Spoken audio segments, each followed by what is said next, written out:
Hey, thanks for being a part of the conversation. Let's do some pod crashing. Episode number 301 is with Nicole Perkins from the podcast, The Godmother. I'm well, thank you. How are you? Absolutely very proud of you because, for the longest time, I've always sat here and said, we cannot lose history. We can't just shove it to the side and pretend things didn't happen. And it takes confidence from you as well as your writing skills to bring a story like this forward so that one moment in time is here in this present time. Thank you. I really appreciate that. Aw. How did you even come across this story? I mean, I'm here in the South. I mean, your journey started in Atlanta, the story. Right. So one of the producers at iHeart at the time approached me with the story. And when he was telling me about Eunice Carter, I actually was a little angry because I had never heard of her. I am also from the South.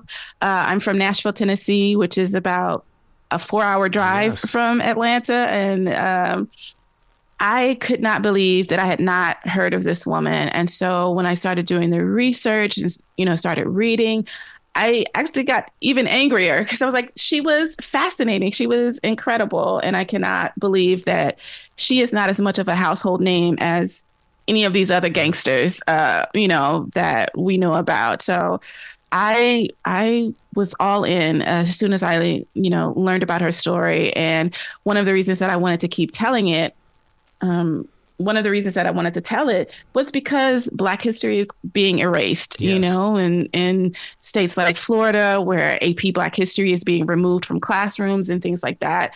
And I was just like, no, we cannot let this woman continue to fall through the cracks. And so I was thrilled to join the team and make sure that Eunice Carter's story continues to be told. Well, see, that's every bit the reason why I'm so proud of you is because we do know that they are erasing history from our existence is what they're doing. But you know what? They're not shutting down podcasts yet. And so we need people like yourself to dedicate, your journey to keep stories like this alive.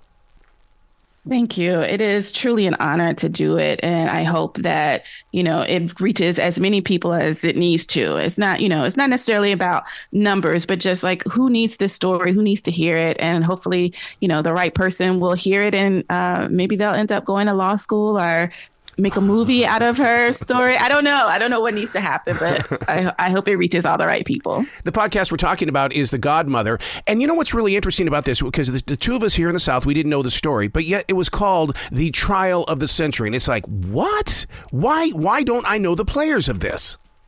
I mean, ultimately, I think it just goes back to that messy intersection of race and gender politics. This Eunice was a Black woman in the 1930s, and she wasn't actually even in court during the trial. Right. And we're not really sure why she was not there, but she was not there to witness, the fruits of her labor, so to speak, because without her, that trial of the century would not have happened. And she was actually very famous in her own right, even before the trial.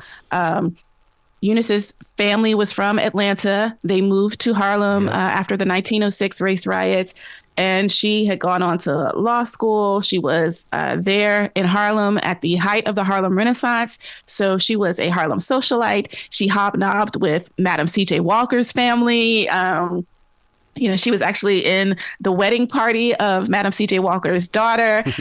So she was very much a part of the who's who of Harlem. So she was very well known even before her connection to Lucky Luciano. Her name was in all of the newspapers, and not just the Black newspapers, but every, major newspaper in the country. So she was very well known at the time.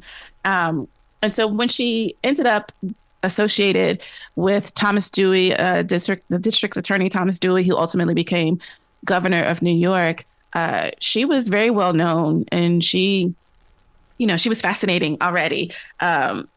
I'm sorry, what is the question? I was just rambling. Oh, no, you're doing absolutely fine because, you're explaining the entire story the way that you explain it throughout the podcast. And in fact, I'm going to give you a compliment on that, on how you do take the time to explain this to us in a way that doesn't belittle us. You like, for instance, like the way the family moved to Atlanta, why Atlanta became the city that it is, with the Black community, and what happened in Harlem. You patiently take us as listeners into an area of explaining why these moves took place and why it was so important for history to play out the way it did. Yeah, because there's so much more to the story than just, oh, there are a bunch of Italian mobsters in New York, right? Right. Because you have to take into consideration the Great Migration. How did Harlem become this incredible Black Mecca, right? In its own way, and that is because of the Great Migration, people moving away from the South because of things like the Atlanta race riots, which was a result of a gubernatorial race that was going on, and the candidates kind of stirring the pot, getting Atlanta residents riled up to the point that they attacked the Black neighborhoods in Atlanta, and created this unfortunate historical event that sent Eunice's family to Harlem. And then Harlem, as we know, is just an incredible melting pot of communities that Eunice was a part of. And so Prohibition happened, which was the ban of consumption and sale of alcohol. Yep. But that's not going to stop people from getting alcohol. Like we know that. So, we have all these speakeasies, we have these hotels, the saloons, all that kind of thing. They still needed their liquor. And so they turned to gangsters. They turned to the mafia to get them their liquor. Well, when Prohibition ended, the mafia needed to figure out, well, how are we going to recoup the money that we've lost now that anybody can just go to the liquor store to get their liquor. And so the mob decided to turn to Harlem and the Harlem numbers rackets. They decided to focus more on prostitution, sex work, bringing in money, because that is also something that people are going to get no matter how illegal it may be. And ultimately, that's how Eunice's and Lucky Luciano's paths crossed. And in the podcast, we also talk about, the parallels between their lives. We have Lucky Luciano's family also came to New York in hopes of a better life, right? As many people did at the turn of the century. And so we have all these parallels between them, and they chose very different paths. One person chose the law, someone chose not the law. And they still intersected at one point. And part of Eunice's work, when she became a lawyer, she worked at the Women's Court, which is where we dealt with all of the women's crimes and, women who were arrested. And she noticed that the prostitutes, certain groups of prostitutes were coming in, but were being bailed out almost immediately, or were not seeing any court time at all. Oh, man. And she realized they were all being bailed out by the same person. And that person had direct connections to the mob and to Lucky Luciano. So she gathered up this information. She gave it to her boss, Thomas Dewey. And at first, Thomas Dewey was a little reluctant, because he didn't want to go the Al Capone route, right? Which was, like, we all know that Al Capone was caught on tax evasion and not all of the other terrible things that he was doing. He didn't want to do that. He had set up this whole narrative of taking out the evil that was destroying America, right? He wanted it to be a big show, but he had to, kind of resort to the information that Eunice put together. He realized that actually her information was solid. It was correct. It was good. And so he went with it. And that is pretty much how we ended up getting Lucky Luciano on trial for compulsion, which is, compelling women into a life of sex work, as opposed to kind of, letting it happen naturally, forcing these women to into a life that maybe they would not have chosen otherwise. A polite radio way of saying that. I do love the way that you describe what he was going through while up there on the stand. That he knew he was busted. He knew that it was over, and just the way that you describe that scene. Because I mean, a lot of listeners don't understand that with a podcast like this, with the music, with the people telling the stories with you, you really put us in that zone of becoming a part of it. It's almost like wearing a pair of ocular goggles. Wow, thank you so much. The person who did our music, I just want to shout him out since you mentioned the music. That is the critically acclaimed jazz musician, Jeff Parker, who was incredible. Yeah, he was incredible. The music is fantastic. Jeff Parker was awesome with the music. He really captured the mood and the time. We wanted to make sure that the listeners felt immersed in the story as much as possible. And, I also contributed a little bit of my own family history a little bit at one point in order to, again, kind of draw some parallels that these things are still happening because, we think about numbers runners in Harlem. Well, there was someone in my family who was running numbers at one point, even way down in Nashville, Tennessee. So there is still like a lot of history, relevant in this story. So we wanted to make sure the listeners to, pay attention, that they weren't being spoon-fed the information, and that it was interesting to them, and that hopefully it inspires them to dig a little further into the story, not just about Lucky Luciano, but obviously about Eunice Carter herself. Yeah, because, you do invite us to dig in our own communities. It's like, okay, what don't I know about my town that I should know? And it really does begin that path of doing your own exploring. Now, the fact that you got 8 episodes out of this, there had to have been more, that you guys just said, okay, now we got to cut it back to 8, because this story is a continuation of our present life. Right. We did want more episodes at one point, and we did trim them down to the 8 because, this is a story that could go on forever, because we could talk about, the legacies that Eunice has inspired for other Black women lawyers, for other lawyers, period, because she continued to do legal work, and eventually she stopped. She decided to step away from law, and she became more involved in the United Nations and the International Council of Women. So she was doing a lot of international work, especially for women's rights. So she had a very full life. She passed in 1970. She was born in 1899 and passed in 1970. So she witnessed a lot of history herself. Not only was she creating history, but she witnessed so many changes to America. And she left her mark. And it's unfortunate that we kind of have to brush away a lot of dirt to see her mark. But she's still in American history, very much so. She was known for her writing, and that fascinates me because I believe that writers have a keen eye. In other words, that we like to watch everything around us. And it makes me wonder if that's what led her to going into becoming a social worker and then going toward, to become a lawyer, in the way that it's like she had that writing skill, but she had a keen eye of watching what was right, what was wrong, and everything played out like a book. Yeah, I think so. She was a writer. She had some things published during the Harlem Renaissance. I do think that is part of her success. She was very meticulous. Yeah. She had a reputation for being very meticulous and diligent and hardworking. So I think that is part of why she was able to recognize the patterns that were happening in the women's court so easily, where other people had overlooked them.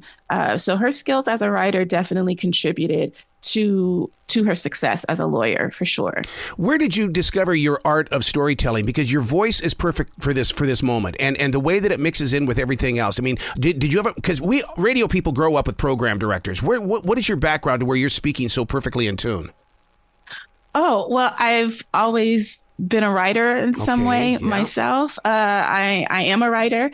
I've been fascinated by storytelling all my life. When I was a little girl, the first thing that I wrote that I can remember is a murder mystery story. And I write poetry. I think my skills as a poet also play a role, because you have to, in poetry, you are usually very concise, right? You kind of have to get in and get out, say what you need to say, or say what you don't want to say, and drop that. So I think that also helps with my background. A lot of the work, I do a lot of culture work where I am looking at pop culture through a lens, a Black feminist lens. So I am looking at the intersections of race and gender and sex a lot. So all those things kind of blend together to give me my voice. I appreciate you noticing it. Thank you. Because it's standing out. I had a conversation yesterday about the Berkeley movement out in California and how that changed things in the 60s and 70s. And I think that we're headed back into that kind of a moment now. And we need writers like yourself who are not only journalists, but you're also historians. And you're not afraid to get in there, get the story, share the story, ignite the activation. Right. I mean, it's very important to me. Artists are a reflection of our times. They are telling the story of what they see. And those stories have so many capillaries. There's so many branches to everything. We do not exist in a vacuum. Right. And so all of these things compel us as artists to tell a story, whether we are on the radio, making sure people hear good music or hear good news stories or hear, good podcasts, or we're writing these things to be, distributed through publishing or through whatever means, blogging, whatever. We have to tell the story, and these stories can't exist if we're all just in our rooms and nothing happens to us. And things happen to us because we are a part of the world, and people are making decisions in the world. They're taking away freedoms and allowing freedoms. And I think that is also part of why people are attracted to the stories of mobsters and gangsters, because it's actually a story of government overreach. It's actually a story of sticking it to the man, right? Like, how can we keep the government out of our business? Who are you to tell me I can't drink alcohol, right? I am going to make sure that I get my liquor one way or another, right? Who are you to tell me that I'm only allowed to make this kind of money, and I get this money and I have to give half of it back to you, that kind of thing. And then, people are just also fascinated by bad guys, because we have been told since we were little kids, when you do a bad thing, you're going to get punished for it. When you do a bad thing, you have to be held accountable for that thing. And then sometimes gangsters are not held accountable. Yeah. And it's, we have to we're trying to figure out, how much can we get away with in our lives? What if, we do a morally gray thing? Am I going to get punished for it? And so we use art not only as escape, but sometimes without even knowing it, we're using it as a guide, as our own little instruction manual. And, whatever that says about us as humanity, we're just fascinated by these stories. And so you have Eunice Carter, who is looking at these stories, looking at these women who, chose a certain path, and she's trying to get them out however she can by, throwing the man who compelled them to do this thing in jail. I think that's part of her story as well. So you have both of these people, Eunice Carter, Lucky Luciano, trying to figure out their lives, the best way to live their lives. And sometimes they make interesting decisions. God, I love the way you podcast. I know that there won't be another season of this one, but there's no way that you're going to walk away from or turning down another one, and I look forward to talking to you when you do create that next podcast, because you really have it. You really have it.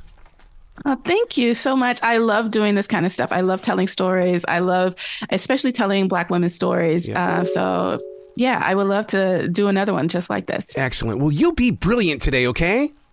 Thank you. You too.